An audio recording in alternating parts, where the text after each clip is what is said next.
रास्ते पर आगे नहीं बढ़ोगे तो वही धर्मनिरपेक्ष जनतंत्र की गणराज भी नहीं बच पाएगी। ये चेतावनी कम्युनिस्ट उन दिनों में दिए थे और वो आज भी वो साबित हो रही है। लेकिन इन दोनों व्यूहों के मुकाबले में एक तीसरा व्यू पैदा हुआ और ये सब अपन देखेंगे। 1920 में कम्युनिस्ट पार्टी की जन्म हुई थी ताशकंद में। 1925 में कम्युनिस्ट पार्टियों को इकट्ठा हुए थे कानपुर में, वो कॉन्फ्रेंस में। 1925 में राष्ट्रीय स्वयंसेवक संघ का पैदाइशी हुआ। 1928 में मोतीलाल नेहरू कमीशन की रिपोर्ट आई, कांग्रेस की जो अंदरूनी ऑर्गेनाइजेशन पर, जहां पर ये बात सेक्युलर डेमोक्रेटिक रिपब्लिक की, उसकी जिक्र और उसको एक्सप्लेन करते हैं। सब इसी दशक में पैदा हुए। और वो तीसरा क्या था? तीसरा व्यू कि नहीं, भारत का चरित्र तय होगा भारत के लोगों के धार्मिक भावनाओं के आधार पर। और यहां पे दो जुड़वे भाई पैदा हुए। एक जुड़वा भाई ये कहते हुए कि भारत के अंदर एक इस्लामिक रिपब्लिक होना चाहिए। दूसरा जुड़वा भाई पैदा हुआ कि नहीं, भारत के अंदर एक हिंदू राष्ट्र होना चाहिए। आरएसएस का हिंदू राष्ट्र, मुस्लिम लीग का इस्लामिक रिपब्लिक। अब इस टकराव के चलते हुए ये तीनों व्यूहों के बीच में ये टकराव चलता रहा। आज भी वही टकराव है। अगर हम नहीं समझ पाएंगे तो हम टुकड़े टुकड़े में देखेंगे चीजों को। पूरी नक्शा जो है हमें समझ में नहीं आ पाएगा। और उसके चलते हुए अफसोस की बात है, देश का बंटवारा हुआ। और वो बंटवारे के बाद ये सांप्रदायिक जहर और वो नफरत और तेज हुई। और महात्मा गांधी की हत्या करने का मकसद वही था कि अगर इस्लामिक रिपब्लिक बन गया तो ये हिंदू राष्ट्र की घोषणा क्यों नहीं कर रहे हो, क्यों नहीं कर रहे हो? तो वो है गुस्सा और नाराजगी उनके ऊपर, उसके लिए उनकी हत्या हो गई। लेकिन तब से लेकर आज तक महात्मा गांधी की हत्या हो गई, आजाद हो गए देश, नया दौर और ये वो भावनाएं देश के अंदर बढ़ी, तो सभी लोगों ने सोचा कि भाई ये खतरा अब खत्म हो गई ना। तब से लेकर आज तक कभी खत्म नहीं हुई ये खतरा, और ये टकराव आज तक चल रही है। ये तीनों व्यूहों के बीच में ये टकराव आज तक चल रही है। और उसी के चलते हुए हर बार यही कोशिश रहा। संविधान हमने मान ली और संविधान मान ली, लेकिन उस संविधान को बदलकर या हटाकर हम ये धर्मनिरपेक्ष जनतंत्र का गणराज्य जो है उसके जगह पर एक कट्टरपंथी जो अपनी पार्टी की कार्यक्रम जो कहता है, पार्टी प्रोग्राम जो बताता है, एक कट्टरपंथी, एक फांसीवादी हिंदू राष्ट्र का निर्माण करने की, ये है राजनीतिक प्रोजेक्ट और उद्देश्य आरएसएस का। और वही जो है आज आपको नजर आ रहा है कि किस तरीके से वो आगे को बढ़ रहा है। महाराज कल परिभाषा क्या शुरू कर दी मोदी साहब ने? इस बार 2019 में फिर जीत के आने के बाद, जीत के आते ही 5 अगस्त को जम्मू कश्मीर को खत्म कर दिया, स्टेट को। 2019 5 अगस्त 2020 को अयोध्या के अंदर मंदिर का निर्माण शुरू किया। और देखते रहिएगा 5 अगस्त अगले साल तक फिर और क्या, वो अपनी मोदी आबाद बना रहे हैं दिल्ली में, या मोदी आबाद कहिए या मोदी नगर कहिए, जो भी है उनका शहर बना रहे हैं। पूरा का पूरा नई दिल्ली को ध्वस्त करके वो खड़ा करेंगे और कहेंगे 15 अगस्त को तुम्हें स्वतंत्रता मिली है, 5 अगस्त को मैं आपको आजादी दे रहा हूं, असली आजादी। ये कंगना रनौत का जो स्टेटमेंट जो आया वो ये नहीं है कि मामूली एक एक्ट्रेस ने कुछ ऐसी हल्की तरीके से कह दी, उसके पीछे मतलब एक पूरी की पूरी समझ है। ये असली आज़ादी हमें 2014 से ही मिल रही है और इस काम को पूरा करना है तो हमारे संविधान के हर स्तंभ को बर्बाद करो। और ये 4 मुख्य स्तंभ क्या है संविधान की जिस पे खड़ी है? एक, धर्मनिरपेक्ष जनतंत्र, सेक्युलर डेमोक्रेसी। दूसरा, सोशल जस्टिस, सामाजिक न्याय। तीसरा, फेडरलिज्म, केंद्र और राज्यों के बीच में जो संबंध, और चौथा आपका आर्थिक आत्मसंप्रभुता, इकोनॉमिक सॉवरेनिटी। ये चारों स्तंभों को आज देखिए हालत किस तरीके से इनके ऊपर हमला हो रहा है। देश की खुलेआम लूट मची हुई है। आज भी कल भी वो ले आएंगे कानून बैंकों को, अब मतलब उसकी निजीकरण से ही जीआईसी, एलआईसी जो भी घोषणाएं की है उन सब के लिए कानून इसी सत्र में लागू करेंगे। श्रम कानून खत्म कर दिया,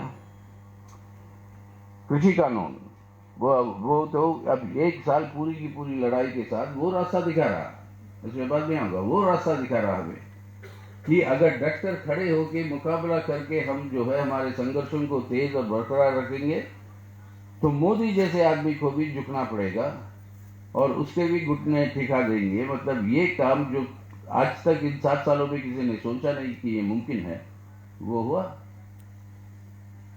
वही जन संघर्षों को तेज करने की जो जरूरत है उस बात पे जो आगे तो आएंगे। यानी चारों स्तंभों को आज धर्मनिरपेक्षता के ऊपर हमला, हर बीजेपी के राज्यों के अंदर नए कानून, लव जिहाद वगैरह पुरानी चीज हो गए। अब जो कैटल मूवमेंट के बारे में, इसके बारे में, पॉपुलेशन कंट्रोल के बारे में, सब जगह पर कानून और सीधा सीधा टारगेट मुस्लिम माइनॉरिटी। जनवादी अधिकारों पे धर्मनिरपेक्ष जनतंत्र, यूएपीए, सेडिशन किस तरीके से इस्तेमाल कर रहे, दुरुपयोग हो रहा है हम सभी लोग जानते हैं, विवरण में जाने की जरूरत नहीं। आज भी कितने हजारों लोग पड़े हुए हैं बिना कोई ट्रायल के कोर्ट में, और जनवादी अधिकारों के ऊपर इस तरीके की हमले इमरजेंसी में देखे हम, लड़े हम लोग सब, हमारी पीढ़ी लड़ी थी। लेकिन इस तरीके से जिस तरीके से आज देख रहे हैं हम, उतनी व्यापक तरीके से वो जो है उस समय भी नजर आई। उस समय कुछ ना कुछ संस्थाएं बची हुई थी। आज संस्थाओं के बारे में आऊंगा। अब ये है आपके सेकुलर डेमोक्रेसी, आपका सोशल जस्टिस, दलित हमारे बहनों के ऊपर किस तरीके से गैंग रेप्स और मर्डर्स जो हाथरस में जो हुआ। मोदी सरकार का ही नेशनल क्राइम ब्यूरो बताता है कि क्राइम्स अगेंस्ट वुमेन जो सबसे हाईएस्ट रेट पे बढ़ रहे हैं। आदिवासियों के ऊपर आज ही वहां पर जब अपन बुनाई में जब गए थे, वहां पे जो कई सारे लोगों ने जो कानून लड़ के हम लोगों ने हासिल किया था, जमीन जंगलों की जमीन की रक्षा, मतलब जो उनको पट्टा जो मिलनी चाहिए वो ना मिल रही है, वो अलग बात छोड़िए, जो मिला हुआ है उसको भी जो है वो मतलब उसको जो है कमजोर किए जा रहे हैं। सामाजिक न्याय की जगह सामाजिक अन्याय है। हर राज्य के ऊपर, राज्य सरकारों के ऊपर हमला। जो उनको मिलना चाहिए राशि वो नहीं दे रही है केंद्र सरकार, जीएसटी के बकाया नहीं दे रही है केंद्र सरकार, और जो राज्यों के सब्जेक्ट है उसके ऊपर सेंट्रल कानून बनाती है। शिक्षा नीति हो या आपके कोऑपरेटिव राइट्स की बात, कानूनें बनाएगी सेंटर, लेकिन एक्चुअली सब्जेक्ट है वो स्टेट सब्जेक्ट। कृषि कानून ही ले लो, कृषि ये तो स्टेट सब्जेक्ट है। यानी पूरी की पूरी केंद्रीकरण, यानी आर्थिक आत्मसंप्रभुता, आपके फेडरलिज्म, आपका सोशल जस्टिस, आपका सेक्युलर डेमोक्रेसी, इन चारों के ऊपर आज ये हमले तीव्र हो रहे हैं। और साथ ही साथ जो बात मैं कह रहा था संस्थाओं की, पार्लियामेंट को आप देख लो, कल जो है जो पिछले सदन के सेशन में 12 लोग जो वो समझकर वो गिनाए थे, वो 12 लोगों की गलती की वजह से इस सत्र से उसको बहिष्कार कर रहे। ये कभी नहीं होता, मतलब संसद रहे हैं, पूरे रूल बुक को तो हम भी तो जानते ही हैं कि अगर जिस सेशन में आपने कुछ उल्लंघन किया तो उस सेशन के लिए आपको बहिष्कार किया जाता, अगले सेशन में नहीं हो सकता। लेकिन वो किया, लेकिन संसद को चलाएंगे और वही हल्ला में पूरे कानून पास हो जाएंगे। संसद का कोई मतलब अब बच नहीं रहा कि वो एक संस्था है।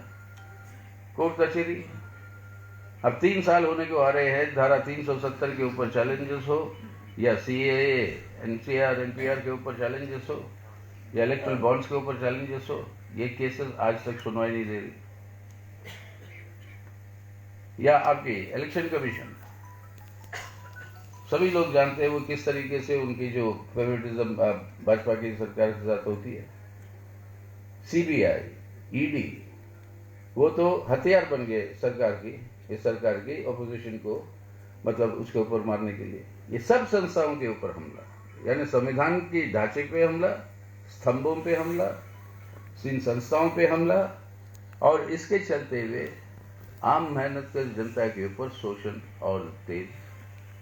जो भी हम मांगते हैं कि जैसे अब डायरेक्ट स्थिति में बिना जन संघर्षों को तेज किए हुए और कोई चारा नहीं है अगर तो सामने हमारे एक ही मात्र रास्ता है अपने संघर्षों को तेज, और इन संघर्षों को तेज करना है। तो बड़ी अच्छी बात है, पिछले इन 3 सालों के अंदर अपने किसान, ट्रेड यूनियन और खेत मजदूर के बीच में संघर्षों में एकता बहुत मजबूत हुआ, और इसका प्रतिफल ही हुआ कि आखिर सरकार को ही झुकना पड़ा इन कानूनों को वापस लेने की।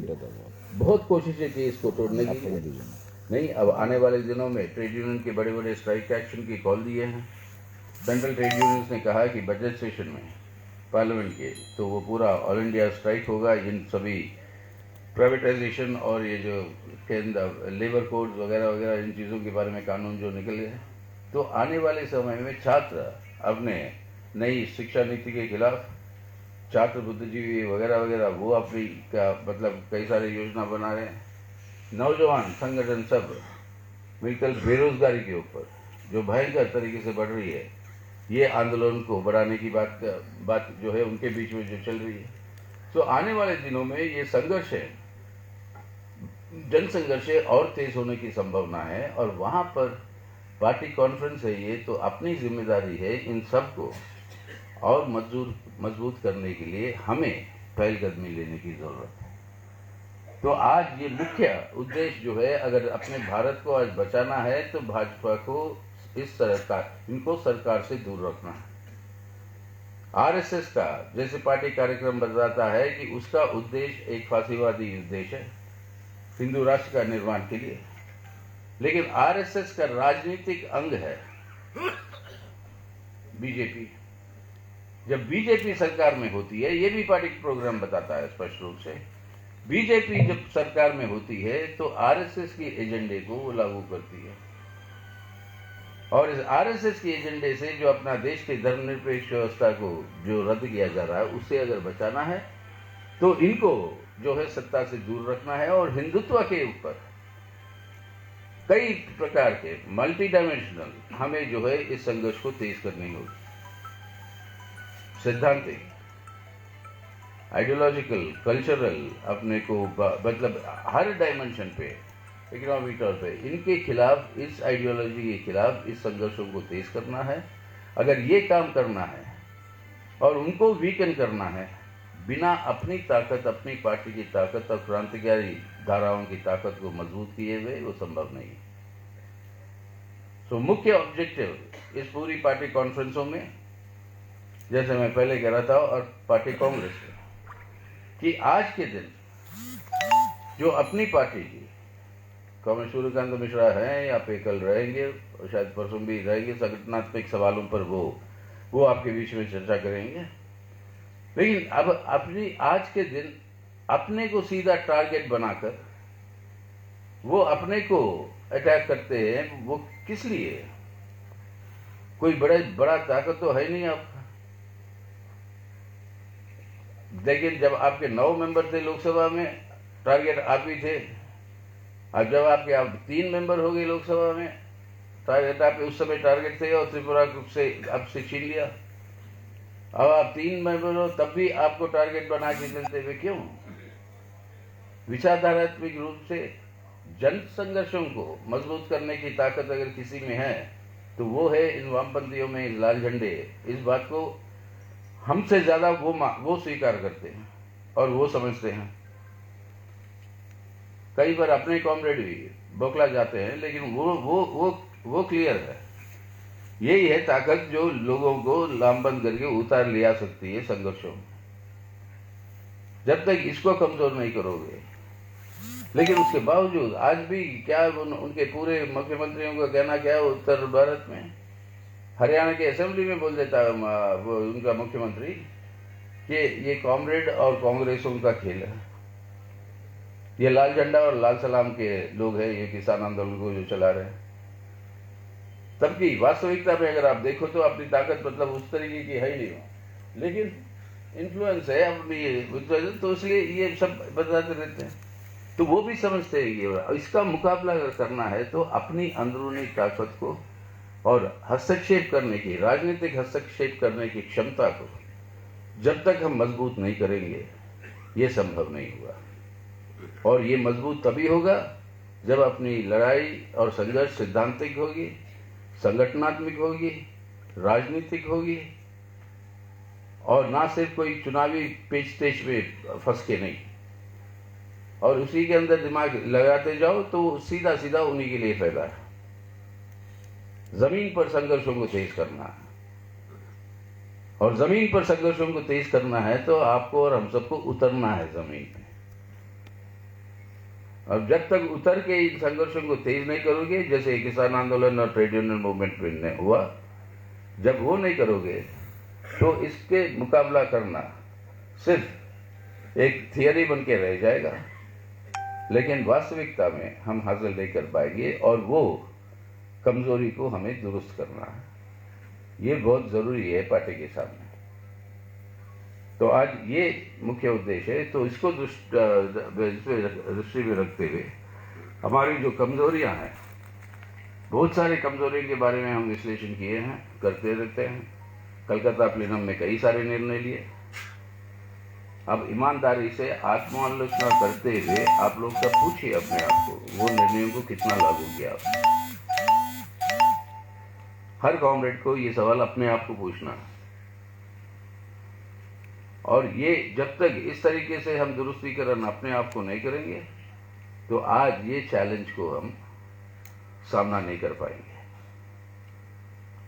और जैसे मैं कह रहा था, सामना नहीं कर पाएंगे, प्राइमरी टारगेट है हम।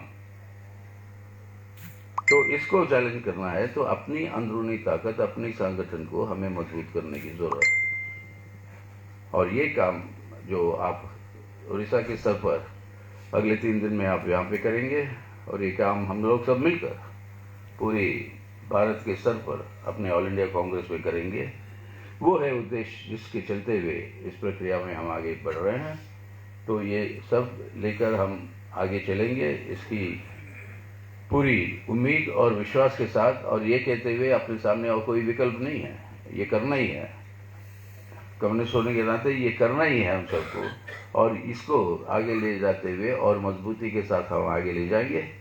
इस विश्वास के साथ आप सबको मेरी क्रांतिकारी लाल सलामी देते हुए ये चंद बातें जो मुझे कहना था वो आपके सामने मैं रखकर मेरी बात समाप्त कर रहा हूँ। इंकलाब जिंदाबाद।